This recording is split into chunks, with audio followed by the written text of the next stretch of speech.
Hello and welcome to Revel Coach. Plus, today we have Amy Christman joining us for our Revel Coach conversation. Let me tell you a little bit about Amy. She has over a decade experience of fitness, nutrition, and wellness, as well as now creating something called the Fierce Collective. And Amy, can you tell us, I'm just going to dive right in. Go ahead and tell us what the Fierce Collective is because it is really cool. Thanks, Allison. So I'll kind of start with my origin story around the Fierce Collective and go into where I'm at now. But I got really burned out in fitness and my body was just like falling apart after teaching and training. And I decided to pivot out of the fitness industry altogether in 2019.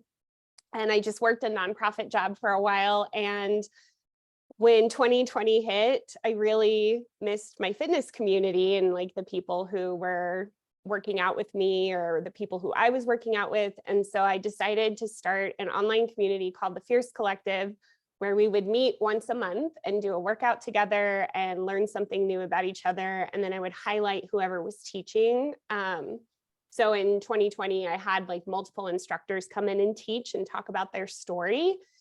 And then it just sort of evolved and became a membership platform. And then after that, the events were just there, they were all virtual. But as the world began opening back up and people wanted more in-person things, I decided to pivot and turn the Fierce Collective into an online directory where, excuse my language, but there is so much bullshit out there in terms of fitness and wellness and nutrition advice on the internet. And so I wanted to create a place where people can come and find an expert. And like the one word that came to mind when creating this was like all the people who have been in this collective were so fierce. And so now I'm just turning it into an online directory where it's still a work in progress, but I'm going to still be promoting all of these fitness and wellness professionals. And it's anywhere from massage therapists to I have bookkeepers, fitness instructors, yoga teachers. I'm doing a shameless plug for my own yoga business through the directory. But yeah, so from there, after I sort of started having all these instructors come in, I began to sort of take over the teaching aspect and focus on the educational component. So I was teaching yoga in all of 2021 during these events. And the more feedback I was getting was, we don't really come for the events, we come because we like your yoga. And so earlier this year, in probably like between Christmas and New Year's, I was like, I'm just gonna start a yoga business. And so I decided to start Ayama with Amy, which is where I teach yoga online. I have a membership platform right now. And yeah, that was a very long-winded answer to your question, but that's where I am right now. Well, I think it was an awesome answer because I feel like we need that background because it really, one, the thing you said that I love is it is true. There's just so much out there and it's really hard to sort through. Like, is this an expert or is just somebody that has some good stock photos that's sounding like an expert? Right. So somebody like yourself that is curating, the right list. I think that's so valuable. Yeah, thanks. And one thing about the fitness and the nutrition industry is that it's not heavily regulated. And I think a lot of people don't know that is you can call yourself a nutritionist pretty much in any state. You don't have to have a license. And some people do, some people have a certification, but I actually went to school to be a dietitian. And so I know what you have to go through to become a dietitian and how much education and background is behind that, as well as what you have to learn to be a really good fitness professional. And it also takes a lot of time to build that trust with your clients because there is such like a vulnerable thing to ask for help, especially when it comes to health. And so I really wanted to curate a list of people who I think are some of the best in the industry and just kind of have them all in one place so people can easily find them. So that's my goal. My goal was to have it done in Q1, but as Allison said earlier, Q1's over. But I'm hoping to be launching the new website very, very soon. That's awesome. I don't know how it slipped by us so quickly. Like the quarter just kind of flew. I'm in that same boat, Amy. Yeah. So I'd love to ask, so one of the things we love about hosting these conversations is we're with women that we really admire, doing work we really love, and we're also kind of on your journey as you're figuring it out. Can you just share, like, how do you get started? If there's somebody that's watching this and like, I also would like to start some sort of community or something like that. Like, what are some elements that you've learned along the way that's important for people to know? Yeah, I've learned a lot in that aspect because when I first started, I was like screaming into the void and not reaching out to the community that I already had. And so I think one of the things that people get really intimidated by, especially when they're first starting out, is, oh my God, what are these people going to think? They're going to think I'm crazy. They're going to think I'm stupid. And so I think there's all this imposter syndrome that comes up, right? When you're first starting something new. My advice to anybody who's starting is just talk to someone else about it and listen to just listen, because most of the time they're going to cheer you on. Everybody that I've talked to that was within my network was like, go for it, Amy. And that was not the answer that I was expecting. So I think the first thing I would do is reach out to the community and the network that you already have. And second, is be consistent, because building relationships take time. It takes a lot of time to build up trust with people in that community. So I would just say be consistent and be patient, but also don't listen to what your inner critic is telling you. Just tell her to shut up, because you're awesome and you've got this. And if I can do it, trust me, you can do it. And that's such like simple but great advice, because most times the voice that's the most negative is our inner voice. So if you feel yourself, people in your community giving you good insight and saying, I'd be interested in this, like, I think it really is powerful to tap into people that will give you that type of guidance and that encouragement and things that you need. So I'm so glad you shared that. Yeah, Yeah. I want to add that I named my inner critic. And so whenever she's talking to me, I just tell Gertrude to go like sit in the corner, because like she's taking up too much room in my head and she can just go sit somewhere else. I love that you named her, and I love that name. There is a book, I'm sure if you're in this industry, you both know, Playing Big by Tara Moore. Have you both read it? I haven't read that one. Yeah, she says, name your inner critic and name your inner mentor, and she has like a whole visualization exercise around it. But that was one of the books that really helped me like sort of get over that hump of imposter syndrome. That's awesome. So I do love, and when you have a muse like that, it almost just moves your actual self from the conversation. And then you can look at the side, like, listen to that. My friend. So Amy, with your business, so we've got the community and we have your yoga business. Tell me how you're balancing both, or how intertwined they are, and tell us more. I'd love to hear a little bit more about the yoga too. Yeah. So let me just say I'm not balancing them at all. Balance is a 4-letter word in my vocabulary. I have really been focusing on building my yoga business and actually like turning to my new community here in Colorado Springs and trying to build a lot of relationships with other local business owners. And I actually just taught at a wellness center this morning, but they're intertwined, because mainly the community that supported me in the Fierce Collective are supporting me in Ayama with Amy as well. So I'm totally blanking now. Can you repeat your question? My brain just went over there. Oh, balance Between the two, like how you're kind of helping them to like fuel each other. Yeah. Man, obviously things are not happening in this brain very well today.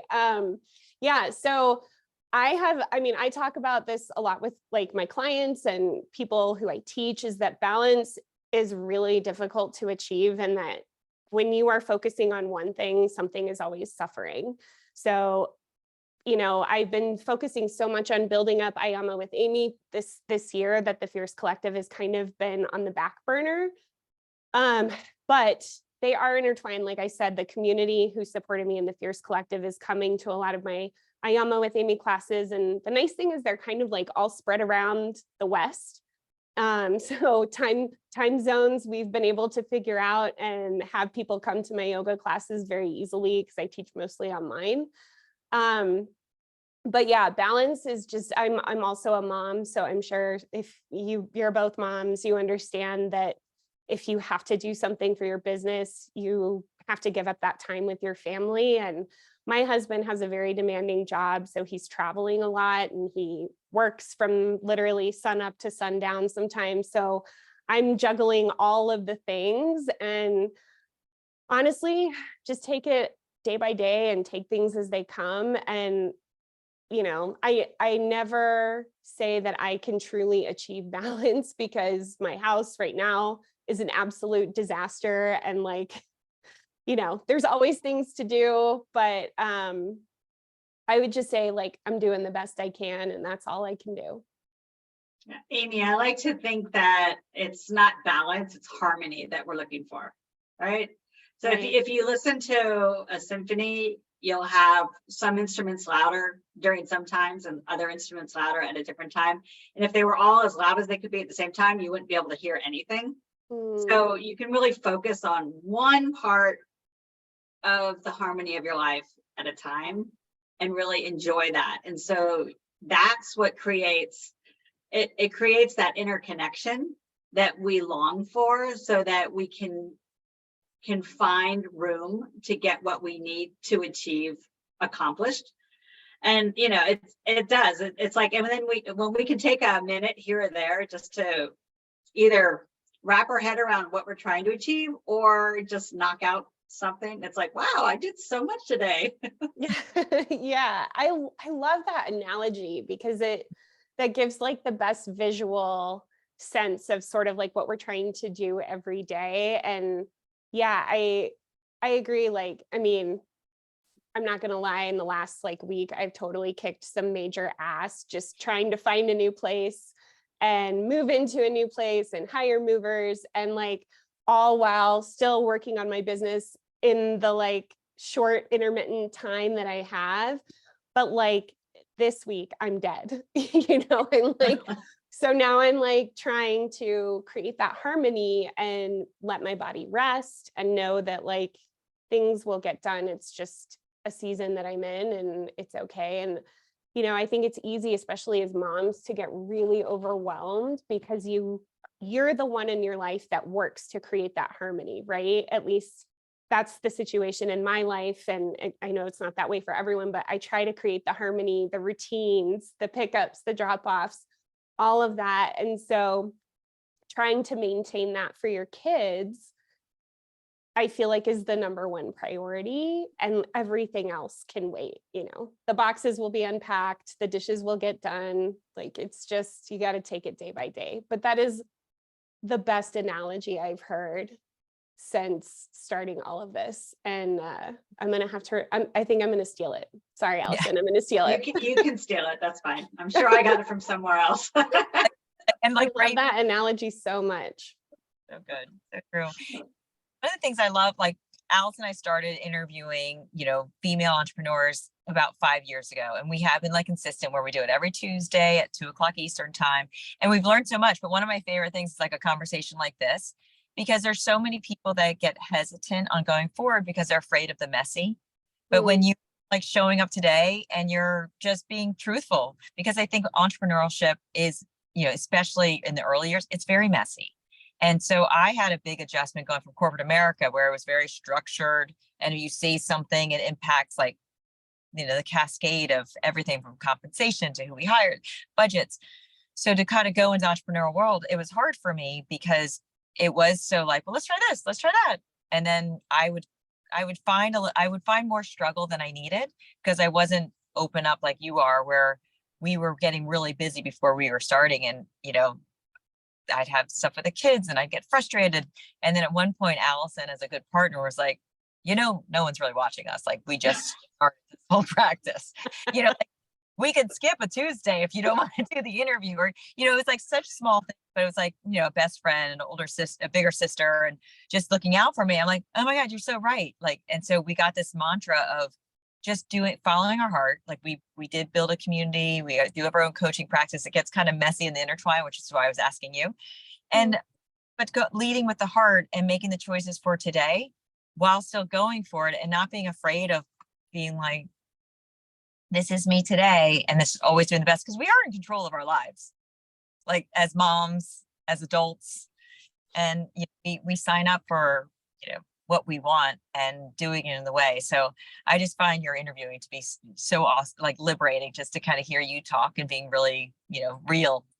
Oh, thanks. Yeah, I appreciate that, because my brain is like in a million different places right now, but so I'm trying to be as present as I can. But yeah, I know it's tough. It is. And like what you say, I like what you said about, if we just didn't do it today, like nobody would care. And I think when you are first starting out, you think that everyone is watching you. You think that everyone is just waiting for you to fail. And so they're keeping this like, microscopic view of you. Yeah, like a log. Oh, Amy didn't post on Instagram today. She's going to fail. And like, no one cares, like no one really cares.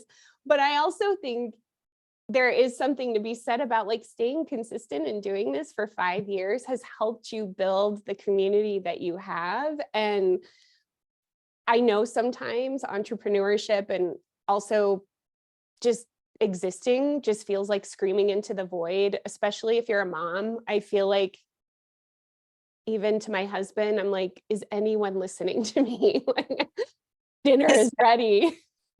Yeah, like right. Yeah. The dinner that I just spent, like an hour like curating. Yes. Yes, I know. So I appreciate you saying that, because yeah, it's tough, but like, you figure it out as you go, and I don't know, everything stays a mess or it doesn't, Right. Life can be, but I hired a coach. They always say like every great coach hires a coach. Right. And my first session with her, she just said, the first 2 years are messy. Are you not good with messy? I'm like, you should see my office. I'm pretty good with messy. But, it's just liberating to hear that, like, yeah.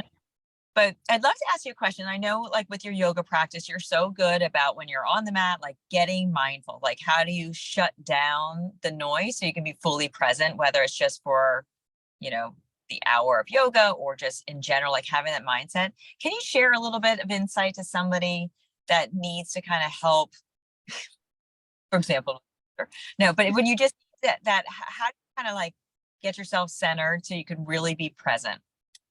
Man, I'm telling you, it's a challenge, even as a yoga teacher. I think that people assume that when you are meditating or when you are like trying to get present, that you have to sit in a soundproof room and like sit on a mat or sit on your meditation cushion and like breathe for 30 minutes. And people are like, I don't have that kind of time. And so they just don't do it. And I think that there is this, it can be intimidating to think that they have to just do that for 30 minutes or however long. And I think that we need to rethink meditation a little bit, because meditation isn't just sitting on a mat and breathing. Like, sure, that is one of the best ways to get centered, but meditation can be painting. It can be something that brings you joy. Like, I have a colleague here in Denver who rollerblades. That's her form of meditation. For me, it's running. And I think you can intertwine something that's joyful to you with something that's mindful. And honestly, like movement for me is the one thing that makes me be present. And it is very hard. It's very hard, but I do think that you just need to find the thing that brings you joy. Maybe breathing on a meditation pillow brings you joy, because you feel so refreshed and calm afterwards.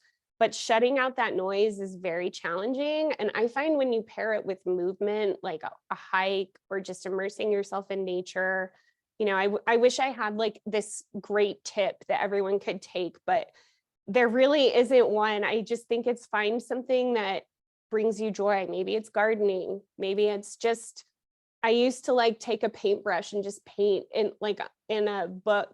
And I felt like it was so joyful and meditative for me. So whatever it is that works for you, just find it and stick with it. And like us Americans, and me personally, I live and die by my calendar. So put it in your calendar and make it a priority, and like communicate with your family, with your community, with your coworkers, and just say, this is a do not disturb time. This is my time.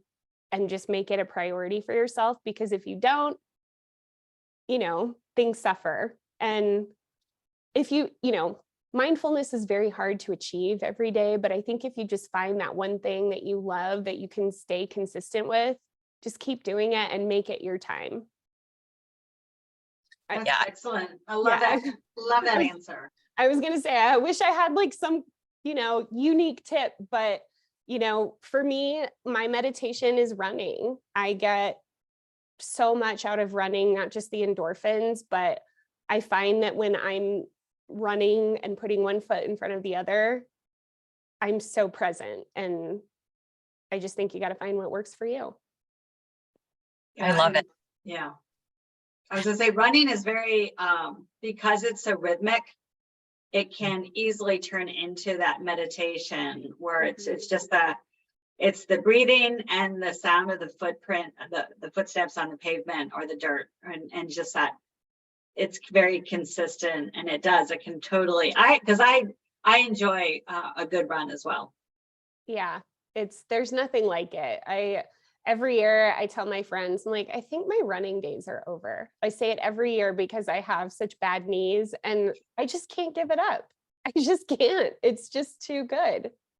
Good for you. Yeah. Well, what I'm hearing from you, like the first thing that I heard was stop judging how you do mindfulness. So when you said about reframing it and thinking about it, then you start sharing examples, it goes back to that inner critic, that negative voice. And so the whole point of being mindful is so that you're allowing yourself to be present in doing something. And the second thing is like doing something you enjoy. So prioritizing joy is such a good, that's an awesome thing to focus on. So when people think about mindfulness, think are you doing something that's joyful? So it could be breathing and stillness, or it could be something else, but starting first with what brings you joy, and then helping your mind not be judgmental on how you do it, and kind of honoring that. I think that was such good advice. Oh, thanks. Yeah, I wish there was like a magic pill that everyone could just take and we're like all present and we love ourselves and each other. And that's just not the case. Pharmaceutical companies are trying to figure that out. Probably. Probably. Oh, that's wonderful. So how much is your business do you do in person versus virtual? Right now, it's a little bit more virtual. I would say it's more like 70-30, 70% online, 30% in person. I would like to get to a point where I'm about 50-50. So I've been slowly kind of, like I said, building relationships with organizations here locally, and then just reaching out to the community that I already have to build up the virtual side. And I would like to eventually start offering some virtual sessions to, people who in the middle of their workday or before they get started, maybe like sessions to help people re-energize their teams before a big team meeting, or show up at their retreats virtually, whatever. Every organization is different and has different needs. So I'm always open to meeting people where they are, in terms of what they want to see for their teams. Amy, how you mentioned you were new to your area. How have you been able to build the connections for the in-person events? Great question. I have found two really great organizations that I'm going to shout out here. One of them is Women Entrepreneurs Helping Women Entrepreneurs. It's local here to Colorado Springs, and they have been really helpful in connecting me and helping me get a little more clear on my message. And then The other organization is called Rising Tide Society, and I believe that they're nationwide. And those have been the two that have been really helpful for in-person events. And yeah, just like building relationships with people. When I went to pick up my keys for my new place the other day, I just like threw my name in the hat, and they had this big, beautiful office, this real estate office. And I was like, that conference room would be perfect for yoga. And so I asked the person at the front, do you have somebody who comes into your office and does yoga? And I gave her my information. And so I think part of it is just having that confidence to just feel like it's okay to throw your name in the hat. And one thing too, I've learned in the last few years is you have to be okay with no and people telling you no. And no is not the end of the world. No is just like a opportunity for you to go somewhere else and find what works for you. And maybe that no is a good thing. Maybe it's not a good fit. And I think people do get really intimidated by hearing no sometimes, or they get really freaked out by it. But you hear it enough times, you're like, okay, on to the next. Allison, great advice from somebody. Well, our mom would always say, what's the worst thing they could say? They can always say no. So we always kind of grew up with that, but still there's always a hesitancy to that awkwardness of getting the no. And Allison heard from her friend. Now she says it all the time. I thought you were going to bring in this, but if you're not talking about your business, then your business is closed. If your mouth is closed, your business is closed. So I feel like you just kind of seeing that conference and you're like, hey, do people come in here? I was at a company for a while, a few years in Atlanta, and they did they had a yoga instructor come in. It was awesome. Yeah. Really fun. I think it's been, it's been known to help people in those big organizations who are kind of constantly on, just help them sort of slow down and take a minute, and also maybe just see your coworker in a different capacity and see oh, I didn't know this person was into health and wellness, and maybe it's another way to build community. And I was telling Allison, I got my start in corporate wellness. I worked at an on-site wellness center right out of college, teaching group X classes and training, doing personal training and seminars. And the community there was just so great. And it was so fun. And it was people from all different areas in the community, and they all just came together. We would host social events every quarter. We would, just do so much stuff outside of the wellness center that I just felt like it's such a good way to build teams. And, fitness, I've always said fitness is your third space, right? It's not your work. It's not your home. It's where you have your third space. And I think it's just such a great way to build community in that third space. Yeah, that's so well said. Well, I love this conversation because I do feel like you've got a certain, unique spin about it. And then taking on a challenge of starting the business and handling all of the things that you're handling. It's so great to have people like you that we get to meet that are trudging through, getting it done, building the businesses, and then also doing it in such an authentic way. So I'm so grateful we got a chance to talk today. Oh, me too. I feel grateful that Emily connected us, and it's nice to meet two other people who can just be real with you and be okay with me forgetting podcast questions. And I just appreciate your time and energy and allowing me to come on your podcast. This has been such a treat. Well, and if somebody wants to learn more about your community or get in contact with you, what's the best approach? Instagram is where I do the majority of my business. So you can find my information at Ayama with Amy. That's my yoga business. And then the Fierce Collective, all one word, on Instagram. Or you can go to my website, ayamawithamy.com, and you can learn more about me there. Wonderful. Well, thank you, Amy, so much for being with us today. And on behalf of my sister, Allison Nissen, and I, we'd like to thank you, everyone who joined this conversation. Yeah, thank you so much. Bye-bye. Bye.